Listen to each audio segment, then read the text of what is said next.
My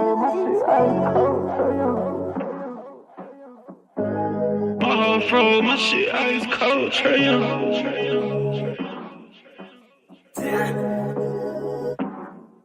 And you know I wear my heart on my sleeve. You hitting all the reads. Pack your shit like you finna leave. I go and hide your keys. Put you in position to win. Bless you without a sneeze. Bust you down in all the VV. Yeah, we was getting cheap. Overplay my part, I can't breathe. I feel the pain in my lungs. I thought we really was one. My heart cold like Trae Young.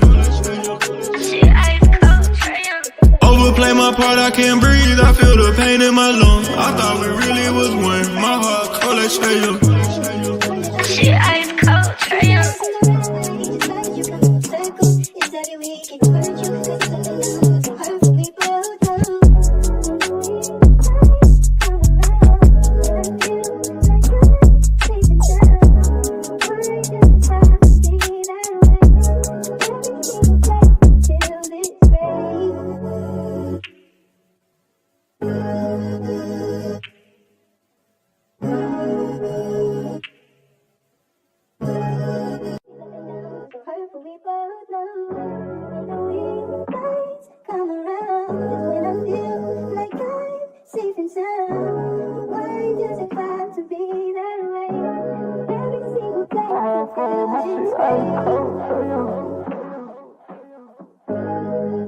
My shit ice cold, Trae Young.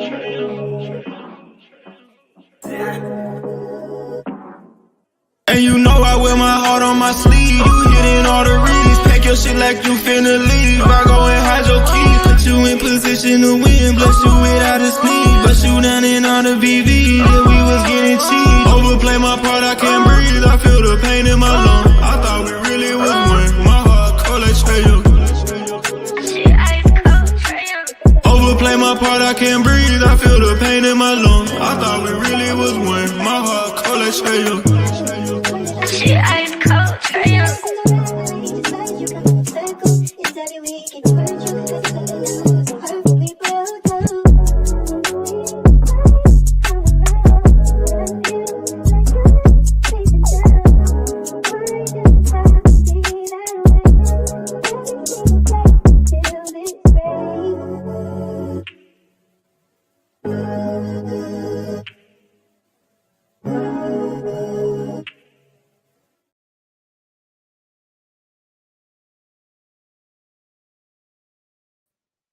Oh, we live, man. Oh, snap. What's up, gang? What's up? It's your boy, the mind in the building. We Talk Hawks TV. We Talk Hawks Daily. My bad, gang. I'm not upstairs right now. I'm on the laptop. But we got a special guest in the building today, live. And I mean really live from the crib.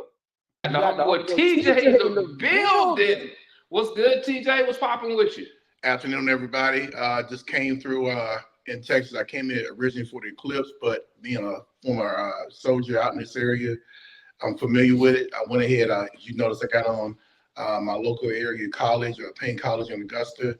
I came out here to represent for them and look for some athletes for the college, just to kind of promote this area because I'm familiar with some of the teachers and former performers who were here. So doing a little bird dog recruiting, and then it's like I knew that the mom would be out here, and I was like, well, we got to link up. Yeah, man.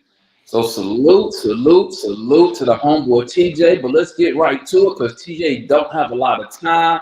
First of all, let me get my salutes going on real quick. Y'all know how we do on the channel, man. Well, I got tapped in with me today, man. Salute to the homeboy SS in the building. Salute to my homeboy, diehard supporter of sports and society. Salute to the homeboy Daniel B in the building. We're gonna get right to it, man. So salute to the homeboy Cool Joe in the building. What's popping? So hey, how we sound? The audio sound good to y'all? Ain't the audio sound good? Y'all not getting no feedback or nothing, no, y'all. Salute to the homeboy Craig in the building. Y'all know what time it is. So let's get right to it, TJ. So was you able to catch any? Oh, first. I don't know. I know you've been on the road. I don't know if you got a chance to see that article about the Hawks said they was kind of undecided. They didn't know who they're going to move, Trae Young or DeJounte Murray. I don't know if you got a chance to see that article from March time. Well, not from March time, but I'll run it down for you. Okay. Somebody, I know because I'm in the kitchen. I don't have my mic, Cujo. I don't have my mic, so I'm just going off my mic off my laptop. Someone reported to Mark Stein that the Hawks, matter of fact, let me just bring it up right now. But it was brought up that the Hawks had to make a decision. Are they going to trade Murray or Trae Young? They said after these games with Trae Young being out and the Hawks being 12-10, well now 12-11, that they kind of went back and they kind of mulling over the decision there. Not, at the deadline it was pretty obvious they was gonna move Murray, but now it kind of was like, we kind of undecided, and now the boy Murray had a triple double last night, which did not but help his case. But what are your thoughts on the Hawks even being torn into trading Murray or Trae? I think that for the organization, like anything, you want to always have rising stock. If you have talent that has ability that's being realized, that is a great asset to have, because one, you have actual gameplay that shows that, the performances speak for themselves. There's a good and a bad, but most importantly, there is a decision making, because when we're talking about scrutinizing players, we're not looking at their numbers, we're looking at how they handle situations. And DeJounte showed in this case that not only can he be a performer alongside Trae, but he can be a leader. And that was a question potentially even as far back when he was with the Spurs. Can he be a leader for a team? Can he be a difference maker in any form? And some of those questions have been answered, and those are the things you look for when you're trying to prioritize who is going to be the on-court performers on your team. Also, we've had a dearth of talent on the front court. Of course, we moved John Collins. Mm-hmm. We've had the injuries with Jalen Johnson, with Sadiq Bey now being lost, being lost. So having a guy like Fernando Bruno step up and show that he is a great value is the type. It's immeasurable when you get that type of performance, because you can turn to him and he knows how to play. Mm-hmm. He essentially has become a plug and play guy, and you now have to wonder, is he a guy that Quinn can trust to be just on a short notice come in and jump in the game and play? And right now, so far, the answer is yes. Finally, we've all learned about Vic Krejci and the value he brings. It's still a big question about who exactly he would be for this team, because you're not looking at him as a primary player, but as a secondary player. And so the type of people that he has chemistry with is still a big question. But the number one thing we got going on is he has been a part of this organization off and on for 3 years now. So that continuity matters when you're talking about from the top down, because that's what we're talking about structure-wise. Are we going to reshuffle the deck when it comes from the top down, or are we going to slide one or two players out of that deck in order to find someone who we believe is a better fit? So I say this: we have already won this season because we found assets that were questionable before. Okay. So let me ask you this: what would be a fair, in your opinion, what would be a fair return on DJ if the Hawks move? Well, in my opinion, you got to do a starter for a starter. First off, and ideally it would be a front court player. The acquisition of Kobe Buffkin, in my opinion, changed who the Hawks were, because we needed a front court player, but they chose a backcourt player.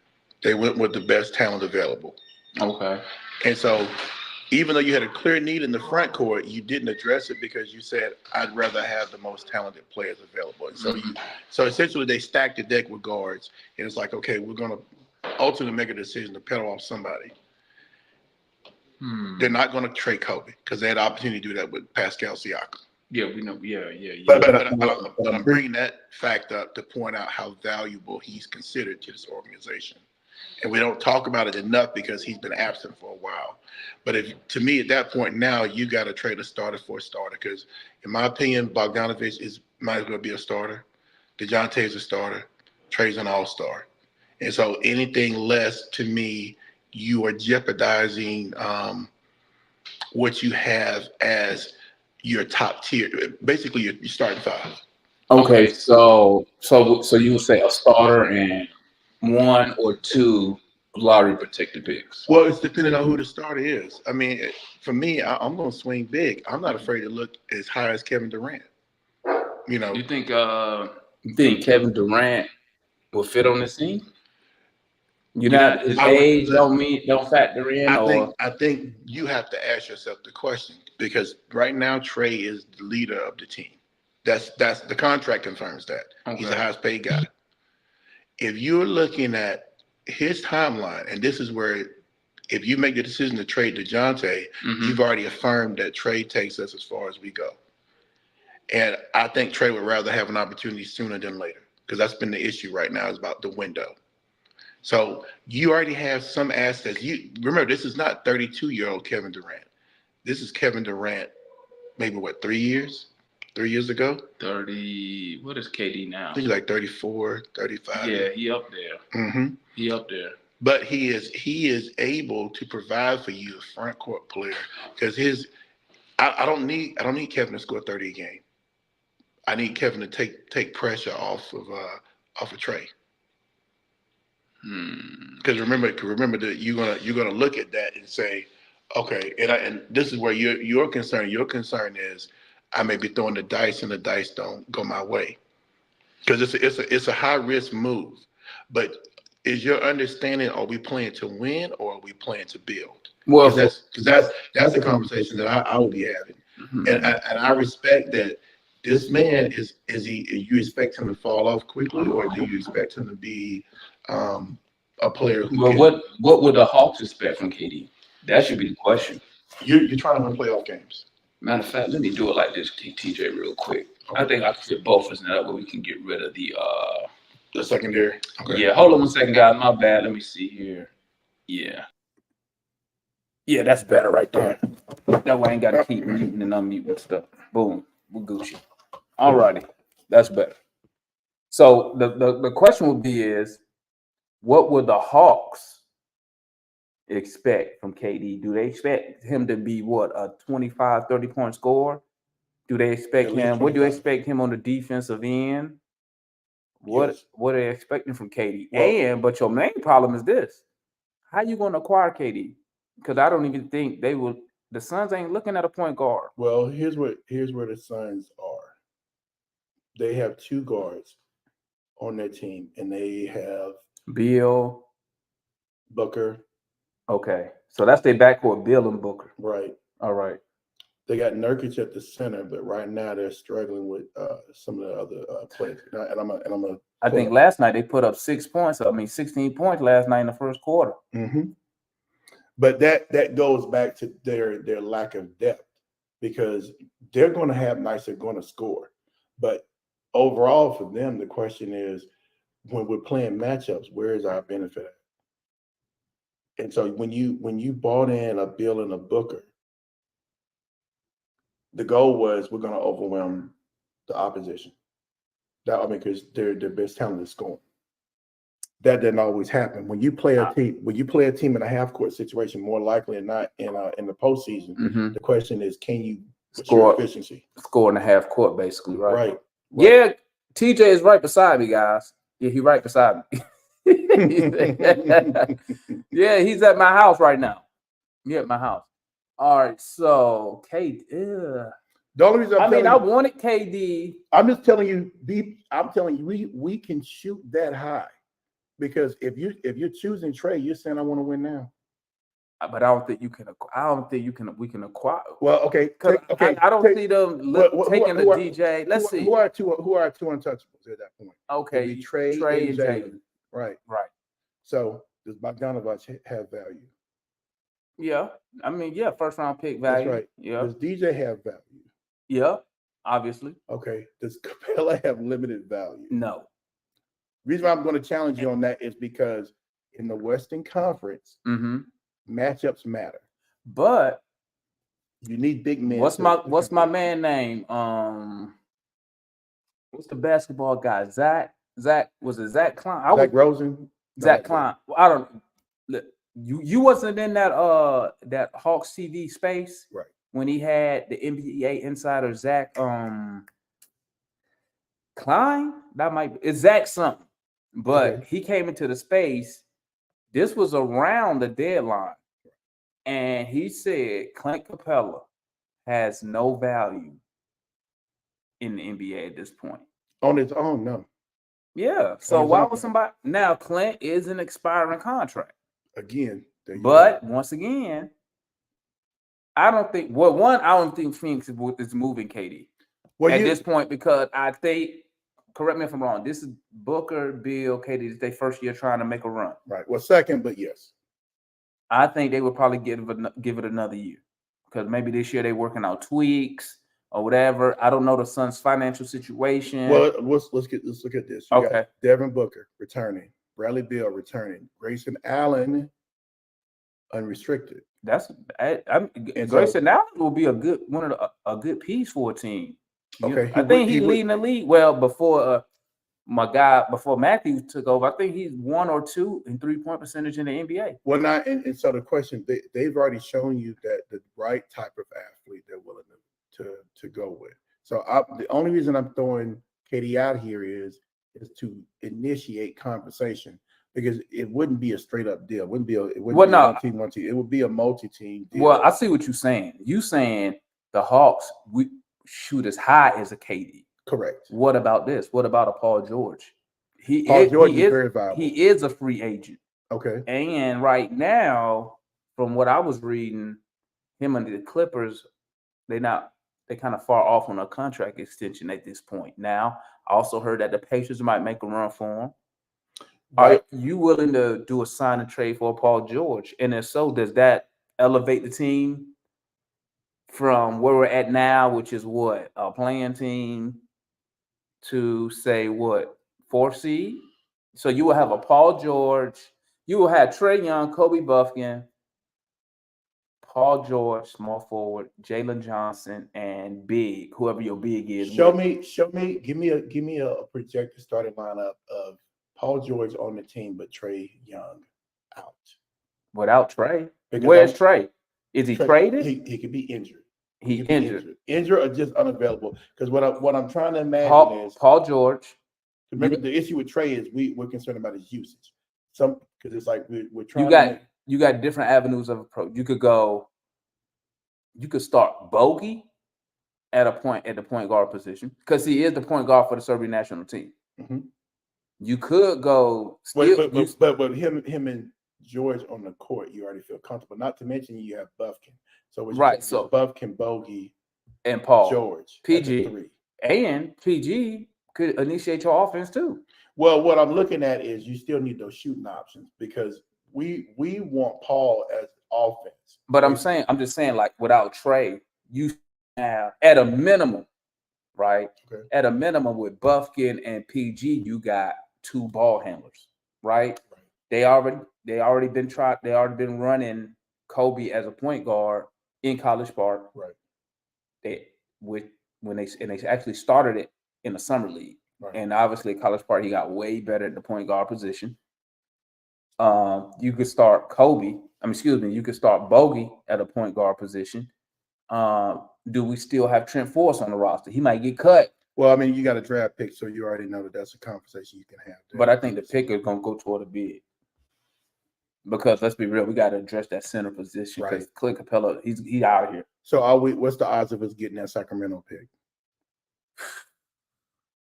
I mean, because they're in the playoffs, so I forgot what's the protections on the pick. It's just lottery protected, right? That's what I thought.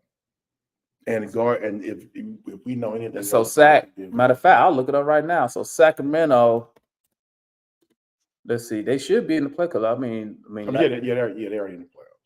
If they in the playoffs, I think it was just lottery protected. Somebody correct me if I'm wrong. I think it was just lottery protected. I mean, they in there. Oh shit! Actually, it's only one game. Oh, they in there. They in the playoffs. Wait, no, I'm No. tripping. They in the play-in. In. I'm tripping. So right now it is in play. So that's good. That's good to know. I keep forgetting about the playing crap. I'm Right. so used to looking at 1 through 8. Right. Yeah. Right. So they. This is Sheesh. See how this is played out now. Yeah. So we need to find out, is it lottery protected? That's a good point. Yeah, is it lottery protected? I think it is. I think it's lottery protected. I think they got to make the playoffs for that pick to convey this year. But I don't know if it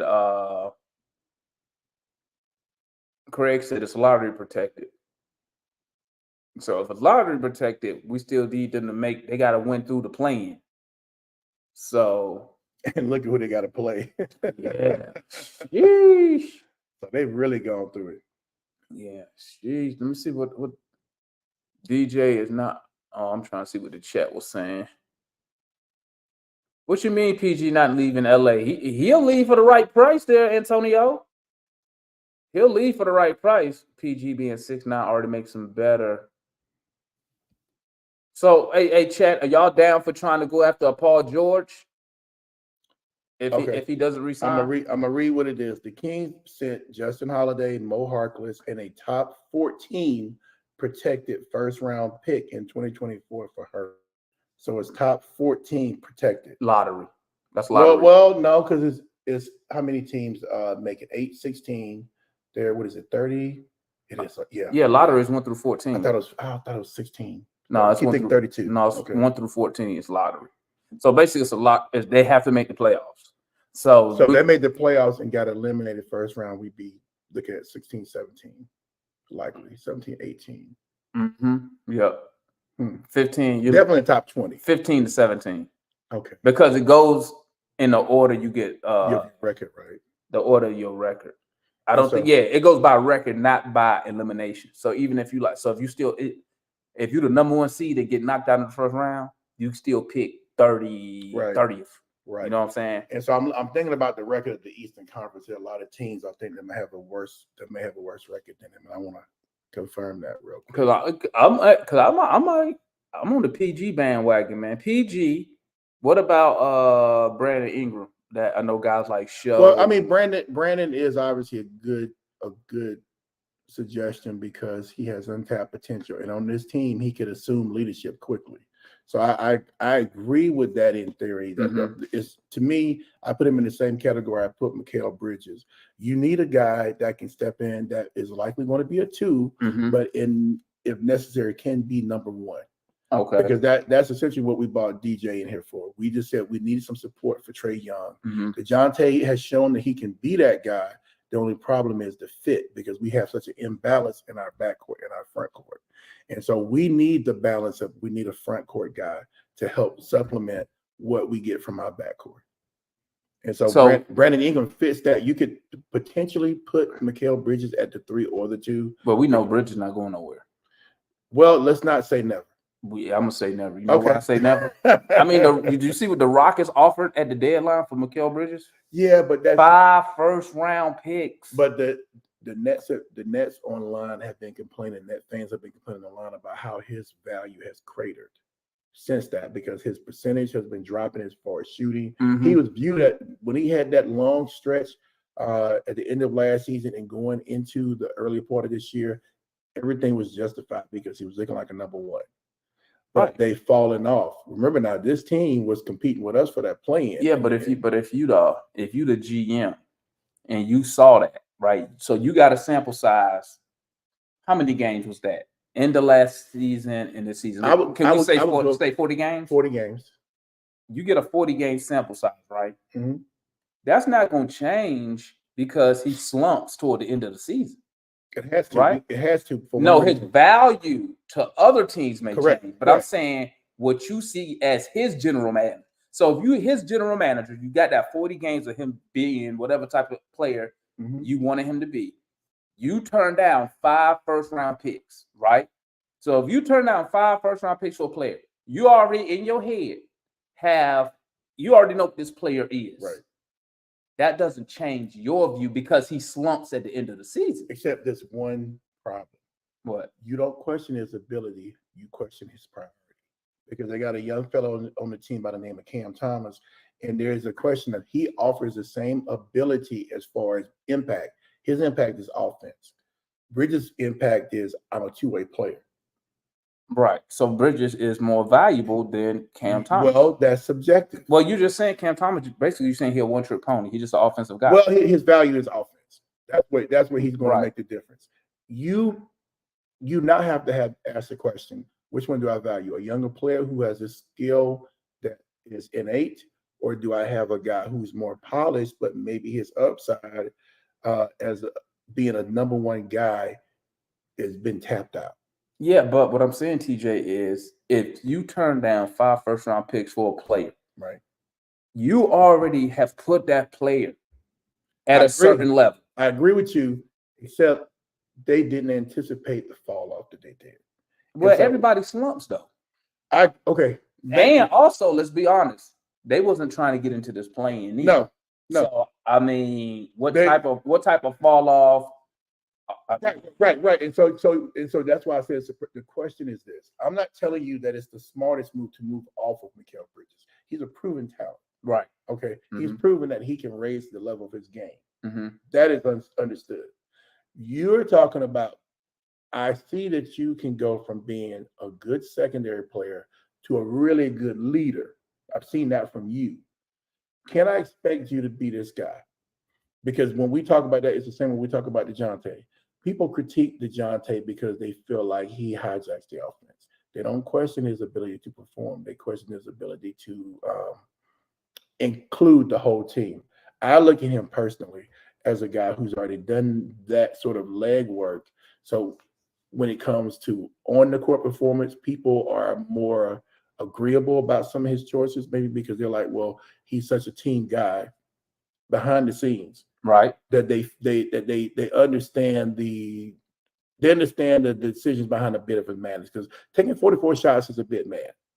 Okay. Not if they tell you to take it. Well, on the outside, it's mad. Yeah, on the outside, right. or if you dislike them, it's crazy. Well, but there's a reason, because it's a low shooting percentage. Because you look at it and you think, why would he do that? But if there's already a trust already developed into this is what we need at this time. If he's got to check it, then we just play. Well, I mean, that's what the coach told him to do. And that's what I'm trying to say. Yeah, because Quinn went out there at that press conference and he said, I told Murray to shoot at least 16 threes. Not shots, just threes. So 44 shot. And here's another thing. Like I said about last night, he passes team players the ball, right, and they give it back to him. Right. Like what he's like, I mean, trying to like what he's supposed to do. If I give you the ball and you dribble. Say for Bruno. Bruno likes doing that. Yeah. Hunter. Well, we know Vic don't shoot. Right. And the rest of those guys, depending on how Bogey is, he'll let it fly. But that night, they were just giving the ball back to DJ. Right. So in my head, I'm like, somebody told them to do that, or maybe the player's just not that good. Maybe those players didn't, or maybe the players just didn't have a shot at the time. I would say that this is why I think overall that I would want to learn more about those exit interviews concerning their mindset once Trae went down and how they went about doing offense, because we don't have as many, Hunter had to be more relied upon as a scorer, right? Because you needed anybody to step in and provide that. He's become more aggressive, but then also he's still, he's got base limitations. He's not a great ball handler, so you don't want to turn the ball over. And the trust factor, like one thing I've seen from Bogey has really turned up his overall game. I've seen him become more engaged as a defender. He'll go out to meet folks. He's not just playing in space no more. I think with the bigs, as much as Capella gets hated on, Capella is not lost as much on defense. So he'll do a lot more showing. His feet doesn't always come apart, just good practice, but he's got his hands out. He's making efforts to get out there and provide some sort of visual distraction to whoever the ball handler is. And I said, anything matters at this point, because you need to take off. You need to make baskets hard to make, hard to see, hard to get into. Because one of the things we suffered from early in the year was that teams were too comfortable coming down, and all they would do is be patient enough to find a weak spot in the defense, and now they're getting looks, now they're getting shorties, and we're fighting back more. And I don't know if that is player based. I know the coach has some interest in it, but somewhere it clicked, and we've just seen more of it. I would say just before the All-Star break, but there was a mental click. Well, you're not. This is gonna sound crazy. This is gonna sound like I'm hating, but I ain't hating on Trae. One, and it's like what my boy Mike always say. You're not with DJ at the point guard position. You're no longer undersized at every position. Think about that. So look at the lineups he been putting out during this stretch, especially when Jalen went down. He was putting out lineups of your point guard was Murray, 6'5". Mm-hmm. Bogey, 6 what? 6'5". 6'6" almost. Okay. Vic Krejci. 6'7". Clint Capella / Bruno. 6'10". And but let's go. And Hunter. 6'8". So you're not you're not undersized. That's one. Okay. And I'm talking just the defensive side. Okay. Right. On the real quick, on the offensive side, guys, that's a no-brainer. Okay. I know, but I want to introduce something to you. I want you to consider this. I will give Trae the credit of he has been a better on-ball defender than people have witnessed before. I've actually seen him step out and meet the guys a lot more. You know what I see? But I want to make sure I point this out to you when I say this. Okay. DJ has struggled with some guards when it comes to being hit up because I don't know what's going on with his lateral with that. Sometimes they just get him. Sometimes they just get him. And I don't know if that means that they're talking as far as providing help defense, that kind of stuff. I'm still learning that part about who they are. But he seems to be much better when he sinks back in the defense. And let's say you got a bigger defender like Jalen or Hunter. They are great at playing those lanes. You know why our backcourt not good at defending? In my opinion. Okay. Trae is not a good on-ball defender. But he's better. He's become better. He's not good. That's the thing. He could improve. He's not good. And you know what, Murray, and I said it last night. He not good on a good on ball. He not. I said it. I'm watching the game. Right. Was it not this game, the Heat game, but the game before the Heat game? And a lot of it is because of his size, because certain guys can muscle him. The game before the Heat game. Mm-hmm. And I put in the chat, I was like, bro, there's no way he made all NBA defense off on ball defending. Yeah. He made them things all steal. And this is what I bring up to people when they talk about Murray's defense. I say, look who his other partner was. It wasn't a Trae Young. It was a great defender in Derek White. Right? So now that I realize that, now I see why the backcourt not good. Neither one of them, I can't put neither one of them out there and go meet them. I can't, not with confidence. Not with confidence. Let's be real. TJ. I'll say this. Here's what I say. I think with DeJounte, in some circumstances, he can, but you really need to look at the matchup, because if he can't initially frustrate them, then you're better. He can't do it at the shooting guard position, though. Well, we know he can't. Right, but that's not fair. But it's certain guards, because as you mentioned, he does have more length. It's not fair. It's not fair when people judge him on that, though. That's what I don't understand. They judge him based on what the Hawks decided to do, which is offense is more important than defense, and that's what they did. And you don't have a front court that is stout enough to support what we put out there as a backcourt. On the defensive side? Yeah, on the defensive side. Jalen Johnson. Where's Sadiq? That's Quinn Snyder's fault. Okay. Sadiq never been a good defender. Ideally, who's available at the 3 and 4? What it should be is the wing should be Hunter, Jalen Johnson. Who's the third? That's our problem. Hunter. Hold on, I'm forgetting somebody. Not really. Garrison Matthews, Hunter, Vic Krejci, Jalen Johnson.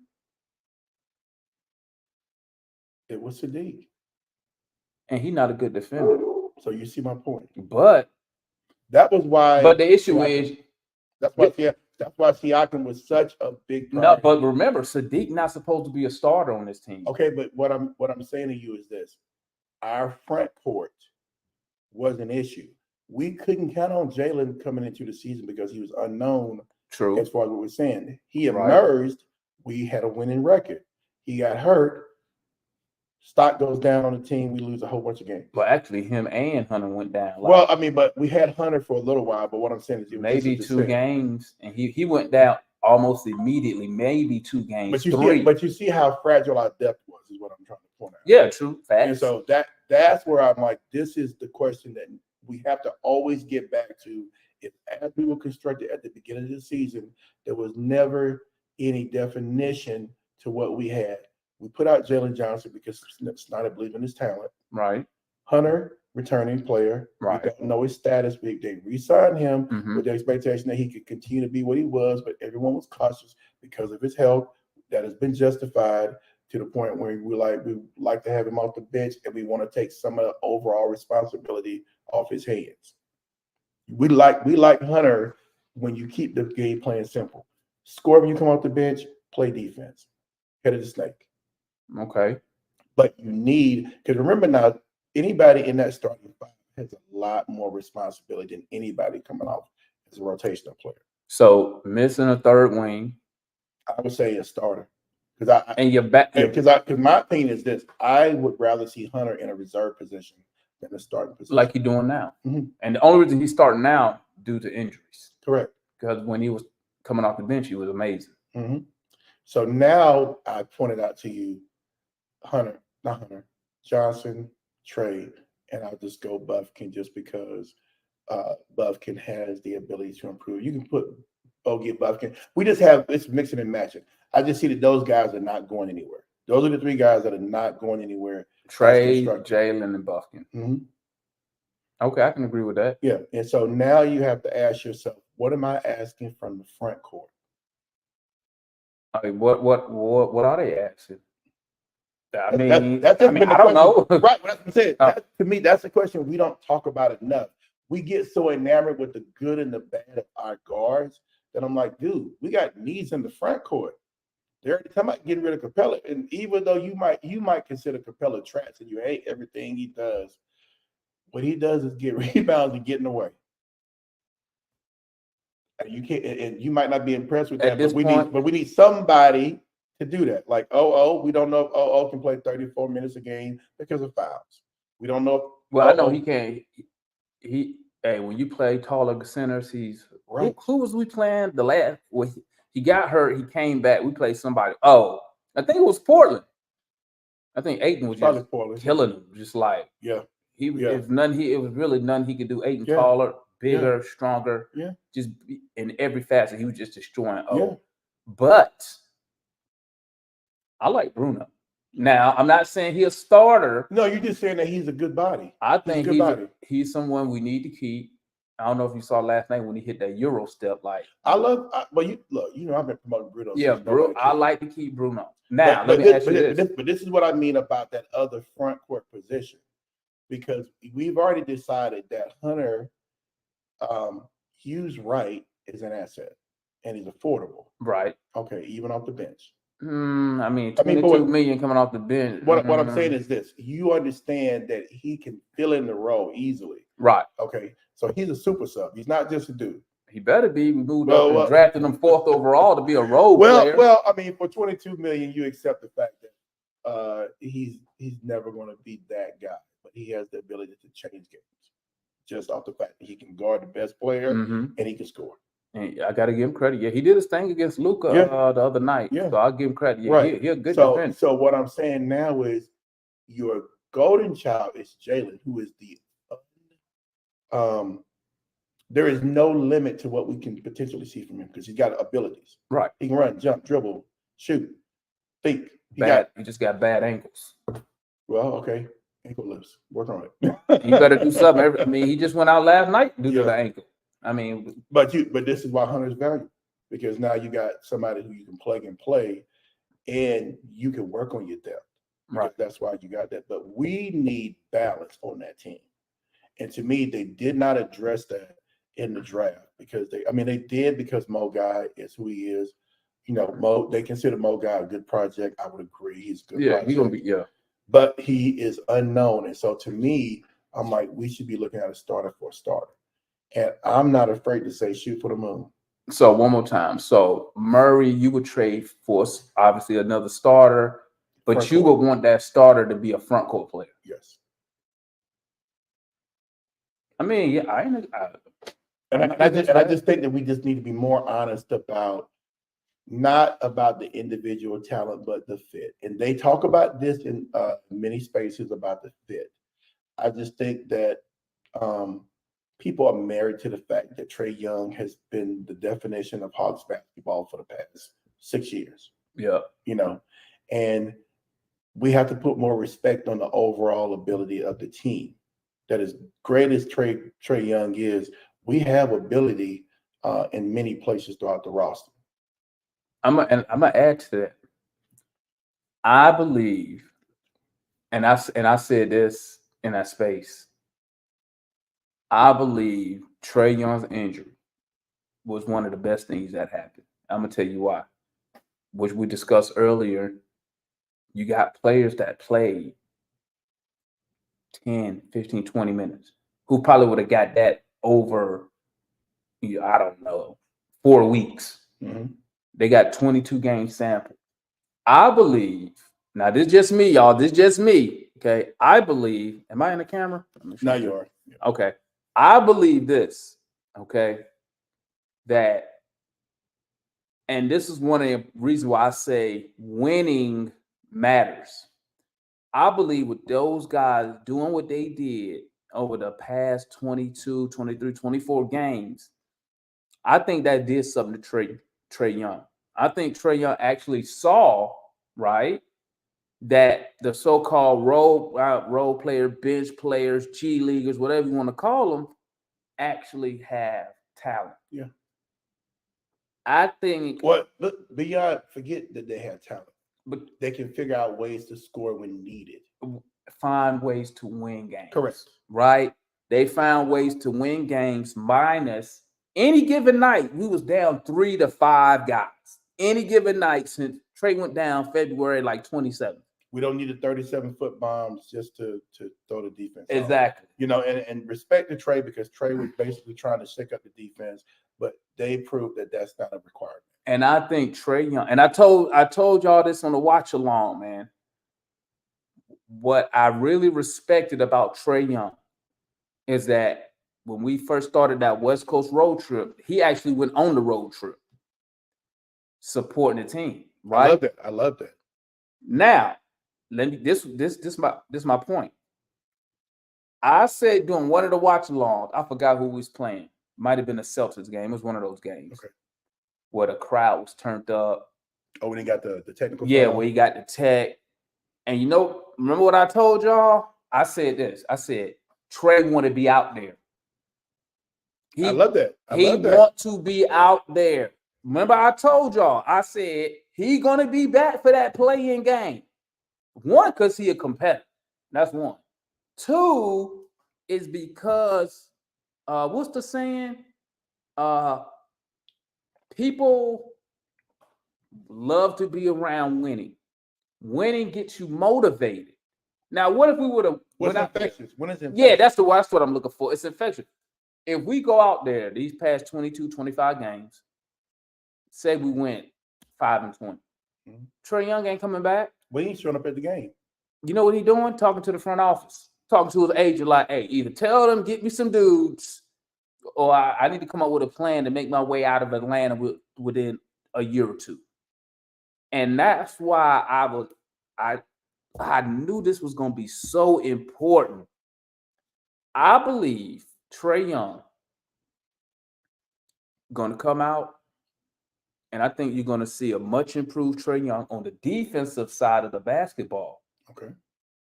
I believe, and I've always said this. What way would that be manifest? Because you've already accepted that his size is a detriment. Not the steals. I don't care about the steals. I believe he's going to go out there and he's going to get a man and he's going to stay on that man. Meaning So more attention to detail, maybe. Yeah, even though teams gonna try to hunt him on a mismatch, okay, sometimes during the game, I believe he's gonna step up to that challenge. So it'll be more of a pest, is what you're saying. Exactly. Instead of seeing what I see, he guards the guy, he drops into the paint, and he passes the guy off to somebody else. That's what I've been seeing. That's why you see me go on Twitter and say he ain't guarding nobody. That's why I always say when people say, well, this guy scored 30 on Murray, I bet, well, who was Trae guarding? Because I need to know who was he guarding so I can see what they scored on him, and people can't give me an answer. And I don't think one is a result of the other. I think they both have their own individual struggles, but I agree with you in a bubble. When Trae is more aggressive, I see better results. Yeah. Because he's good at picking the ball. And I was like, I didn't know that about him. I thought he was a lazy defender, but when he's engaged, he actually knows he's a swiper. Yeah. He's a swiper. So now what I'm looking at when Trae come back, which I'm hoping he come back for at least 2 games, so he can get in the rhythm before that Chicago game, that playing game, is how does Quinn Snyder, this is the key, I believe Trae going to come back, play better defense. Can we still keep that same offensive production going with Trae Young? Well, not going, but the points we score when Trae plays. Can we get that back? But also, keep that defense not allowing so many points like we used to. That's a long discussion. I got to really go pretty soon. I would only say I'm not worried about the offensive production. I'm worried about the choices that are being made because it's a make or miss league. But what we're looking at when it comes to half court basketball or more half court situations is who's taking the shots, when are you taking those shots? Because you're trying to find a rhythm or you're trying to find a mismatch.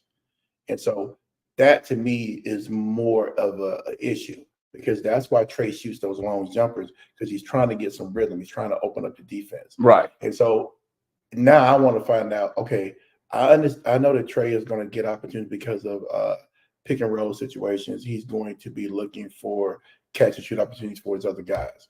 When he steps out or when they put him and DJ together, the issue has always been, does DJ need to find his rhythm? And sometimes it's been to the detriment. And so I don't think that needs to be the priority as much because we've seen other people take over the offense enough and they know how to move the ball.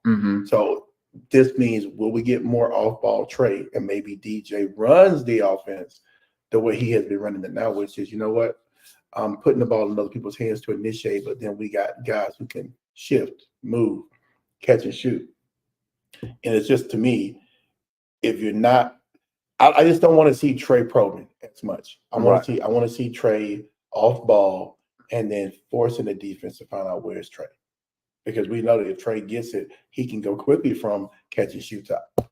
I beat you out the dribble and drop a teardrop on you. No problem. Yeah. Not what you're going to do. Well, gang, y'all heard that from TJ, man. TJ got a roll.